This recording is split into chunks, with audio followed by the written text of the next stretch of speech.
বিএনপির অবস্থা হচ্ছে তেলা পোকার মতো। এত খুব মুরগির উপরে হামলা। সরকারকে ট্রেনে নামাতে গিয়ে দড়ি ছিঁড়ে তারাই পড়ে গেছে। ক্ষমতায় থাকাকালীন এভাবেই কথা বলতেন আওয়ামী লীগের হেভিওয়েট নেতা ও সাবেক মন্ত্রী ডক্টর হাসান মাহমুদ। তার প্রতিটি বক্তব্যে বিরোধী দলের প্রতি থাকত তুচ্ছ ও তাচ্ছিল্য, পাত্তাই পেত না ভিন্ন মতের কেউ।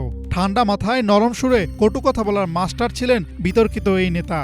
বেশি কথা বললে অনেক কিছু রেকর্ড আছে, সেগুলো ফাঁস করে দিব। বিরোধী দলের বিরুদ্ধে নানা সময় উস্কানিমূলক কথা বলতেন ডক্টর হাসান মাহমুদ।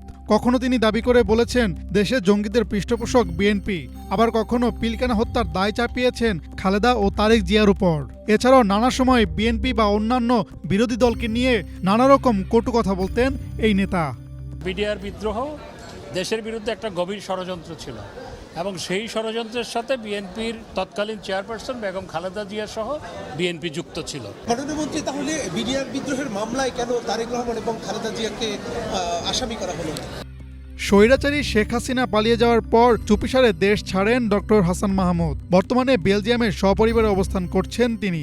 দুর্নীতি করে বিপুল সম্পদের মালিক হয়েছেন বাকপটু এই মন্ত্রী। এই মানুষদের দাবি আর এই দেশের মানুষের দাবি হচ্ছে এক দফা, সেটি হচ্ছে যারা রাজনীতির নামে মানুষ পোড়ায়, যারা রাজনীতির নামে পশুপাখি পোড়ায়, যারা রাজনীতির নামে প্রকৃতি ধ্বংস করে, তাদেরকে রাজনীতি থেকে বিদায় দিতে হবে। তবে ক্ষমতা শেষ হওয়ার সঙ্গে সঙ্গে যেন পাল্টে গেছে হাসান মাহমুদের কথার সুর। সম্প্রতি লন্ডন ভিত্তিক একটি টেলিভিশনে এক সাক্ষাৎকারে বলেন, গণতন্ত্র পুনরুদ্ধারে প্রয়োজন হলে বিএনপির সঙ্গে একযোগে কাজ করতে চায় আওয়ামী লীগ। তার এই বক্তব্যকে ভূতের মুখে রাম নাম বলে সম্বোধন করেন বিএনপির মহাসচিব মির্জা ফখরুল ইসলাম আলমগীর। যেই দলের নেতারা বোরকা পরে হাইকোর্টে হাজির হয় জামিন নেওয়ার জন্য, ওদের দিয়ে আর যাই হোক কোনোদিন আন্দোলন হবে না। ডেঙ্গু মশা যেমন মারাত্মক, এই জন্য ডেঙ্গু মশা নিধন করতে হবে।